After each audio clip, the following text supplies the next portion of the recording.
presidente, senhores vereadores, senhoras e senhores,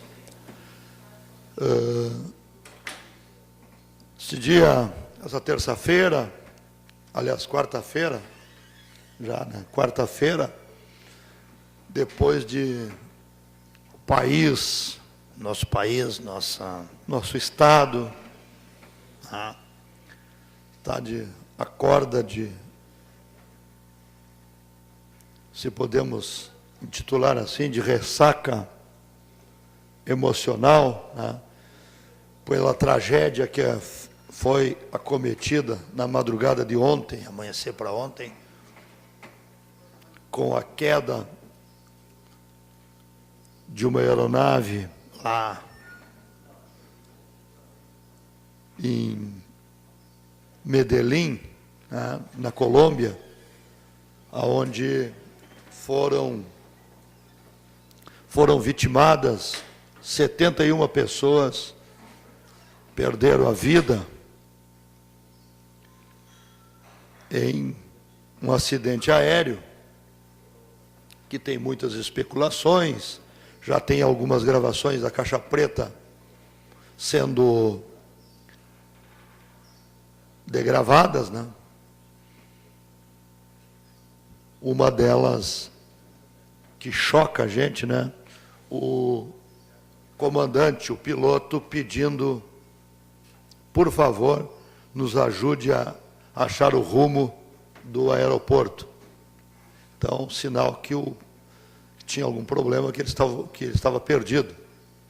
A frase degravada era essa: por favor, nos ajude a achar o rumo do aeroporto. Outras questões também, como, por exemplo, autonomia de voo, né, da aeronave. A gente que não sabe, né, vereador Marcos Cunha, que a aeronave vai gastar 1.000 litros de combustível para ir de Pelotas a Rio Grande, ela tem que botar mais 10%, seria mais 100 litros, para a questão de se ela tem que ir no aeroporto, voltar no aeroporto mais perto, se lá não tiver condições de teto para aterrissagem, e tem mais 20%, que é para tal da meia hora de sobrevoo, se tiver todos os aeroportos na região ocupados por um acidente, uma coisa ou outra. E me parece que isso não tinha ocorrido com a aeronave. Eles colocaram justos o combustível para ir de Santa Cruz de la Sierra, na Bolívia, até Medellín, na Colômbia. Parece que o combustível foi justo.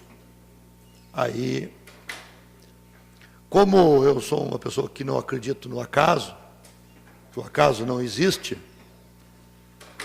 a gente fica muito comovido com essas questões, mas como se diz, né? Claro, e a gente é ser humano, mas espera 1, 2 dias, quando muito, e começam a aparecer as questões, né, das falhas, infelizmente, dos erros humanos.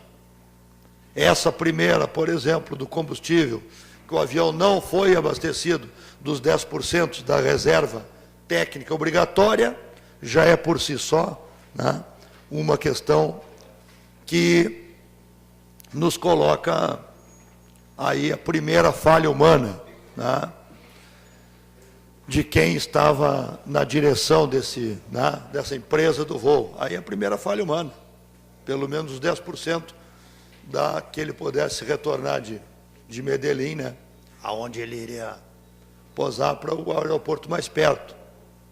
Então,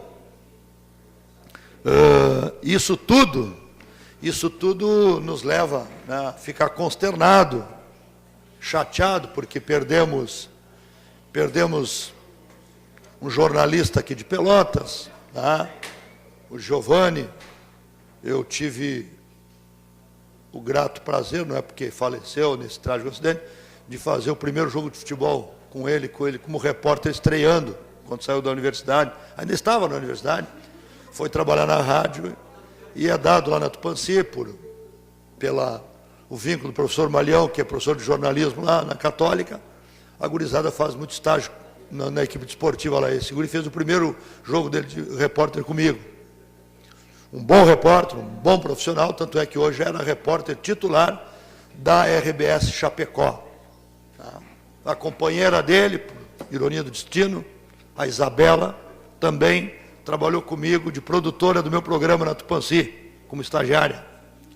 Estava lá também de apresentadora, âncora do Jornal do Almoço de Chapecó, região de Chapecó. Então, é um destino que deixa a gente muito triste, mas que, dizia a minha avó sempre dizia, as coisas não acontecem por acaso. Sempre vai haver uma explicação lógica para que acalente o coração da gente que está amargurado, está massacrado por um acidente como este. E é verdade. Cada vez acredito mais na minha avó. Se espera 1, 2 dias que começa a aparecer.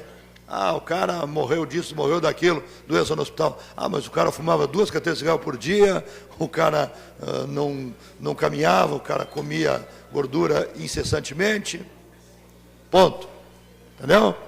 Então, a minha avó dizia assim, minha avó era semi-analfabeta, não escrevia, alemã, da Alemanha, mas tudo tem um desencadeamento, tudo tem um porquê de ser. Nada fica sem explicação.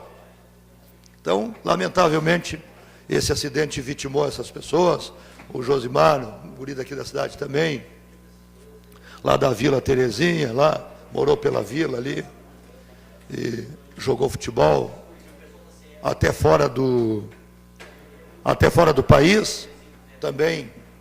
E minha filha trabalhou na RBS Santa Catarina, vários profissionais da imprensa de lá trabalharam com ela, jornalista, trabalhou com o rapaz, inclusive, muito amigo dela, frequentava a casa dela seguido, do meu genro, o Guilherme, que era repórter do Diário Catarinense, trabalhou muito tempo com a minha filha. Então, é lamentável. Lamentável, a gente lamenta e, né, é da vida. Mas, como dizia também o Chico Xavier, nada acontece por acaso.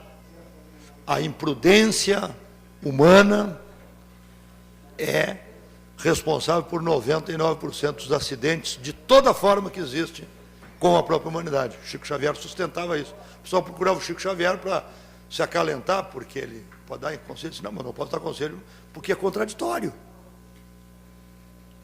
Pessoa que nunca andou de asa delta e voar, sobe numa montanha e vai se atirar pela primeira vez sozinho, porque fez meia dúzia de horas de treino e vai embora. A probabilidade dele morrer por um profissional que está há 30 anos é de 99 contra 1% do outro. Dizia o Chico Xavier, essa é a explicação.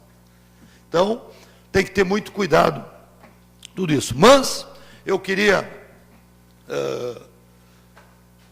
expressar minha solidariedade, né, a todas as pessoas, inclusive aqui de Pelotas, família do Josimar, também do Giovanni Vitória, e dizer que a gente lamenta, mas que as coisas têm explicações, não é assim que nada...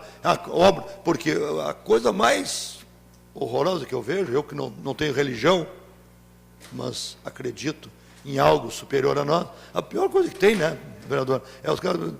Deus quis assim. Deus não quis isso, pelo amor de Deus. Se Deus quis isso, eu não quero esse Deus do meu lado. Não, pelo amor de Deus, não foi. Não é assim. Porque Deus quis assim. Não, Deus não quis assim. Calma aí. Se os caras nem colocaram os 10% de combustível na aeronave, aí já está o primeiro fator que Deus não quis. Deus que mandou ele não botar o combustível, o cara cair, não. Pelo amor de Deus. Então, só para acalentar o coração das pessoas, que tem que ter prudência, peritagem, tem que ter muita perícia na hora de fazer coisas como essa, como uma viagem, como essa, e também que tinha lá, sabia que ali é local de turbulência, não passava um dia na semana, uma semana, aliás, uma semana que não tivesse uma grande tempestade naquela região ali. Eu estava ouvindo ontem um piloto da FAB falando, não passa nenhuma semana que não tenha grande turbulência e grandes tempestades, tormentas naquela região, bem onde caiu o avião.